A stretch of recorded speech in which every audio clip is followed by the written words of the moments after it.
Well, following my last comments about the Australian Prime Ministers, I thought I would also comment on my thoughts, at least, on the US presidents that have been around since I've been around.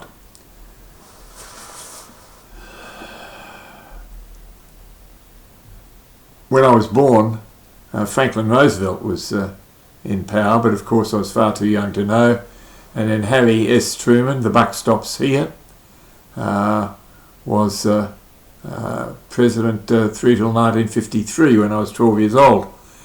When I was 12 years old, the US was some mysterious place that no one had ever been to, or certainly I'd never heard of at all. So again, I took very little notice of Harry S. Truman. In 1953, Dwight Eisenhower was elected president. He remained there for 8 years. And Dwight Eisenhower, of course, was a well-known general in World War II and organised the invasion of France in 1944, a very well-respected member of the American society and to a large extent most of the world. I do recall my stepfather saying he was concerned about a man with such military background being president. I should add that my stepfather fought and was seriously injured in World War I. However, Dwight Eisenhower was lucky in the sense he oversaw an enormous economic expansion which occurred in the 50s both in the US and Australia. And his vice president, of course, was Tricky Dicky Nixon.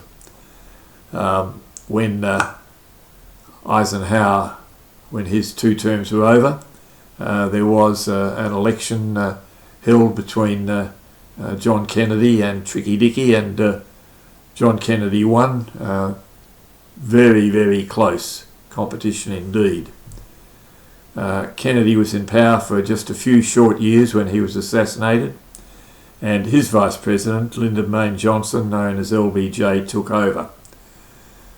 He took over, in fact, partway through Kennedy's term, and then stood for another term, but then decided he had had enough.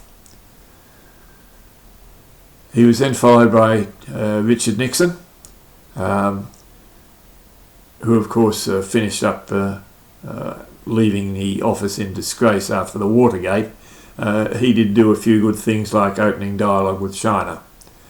We then had Gerald Ford, who notoriously couldn't walk and chew gum at the same time, and he was there following Nixon's resignation for a couple of years until he was replaced by the peanut farmer Jimmy Carter.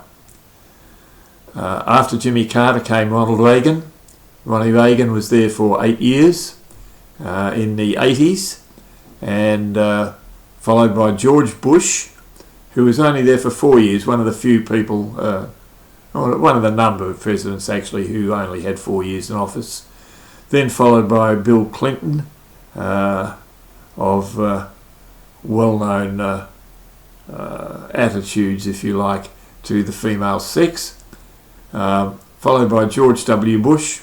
Both Clinton and Bush were there for 8 years. Barack Obama was there for 8 years. Donald Trump for 4 years. Joseph Biden for 4 years. And of course, at the moment, 2025, we're labouring under a wild performance by Donald Trump again. So let's talk about what I think about each of them. I've already mentioned my thoughts on Eisenhower. I think he was lucky and he did a good job. John Kennedy, it's such a shame that he was unable to complete his term. He did manage to get us through probably the worst crisis of my life, the Cuban Missile Crisis, and that must have been a very difficult thing for him and for everybody. It's just such a shame because he did bring a great light and hope into the American community and to the world in general. Lyndon Baines Johnson was, I think, a fairly dour president. He'd always wanted to be president, I think, but he was not the most popular. And of course he had to oversee the Vietnam War, which was extremely divisive for America and the world. Tricky Dicky came in, opened a period with China, and then got caught with Watergate. It's not the event, it's the cover-up that gets you every time. Gerald Ford was just a placer in there, really. Jimmy Carter really did do nothing at all. He was unable to get the refugees in Iran out. Ronnie Reagan was a highlight. Ronnie Reagan, I think, will be remembered as one of the best presidents in this era. There's no question of that. George Bush, again, I think just a placer. William Clinton didn't do much. George Bush didn't do much. Barack Obama came in with many people having great hopes for a first person of colour in the White House and achieved precisely nothing. Somehow we survived 4 years of Donald Trump, and then we got 4 years of Joe Biden, where he achieved nothing. And now we're back with Trump, who is definitely achieving something at the moment. There's no question of that. It's just not a good outcome is the story. So looking down these guys, who really were great presidents? Well, Dwight Eisenhower was pretty damn good. John Kennedy, honourable mention, but not long enough. Lyndon Johnson, Richard Nixon, Gerald Ford, Jimmy Carter, no. Ronnie Reagan presided over the collapse of the communist system of the USSR. He was one of the great presidents. Gerald Ford, Jimmy Carter, Ronnie Reagan.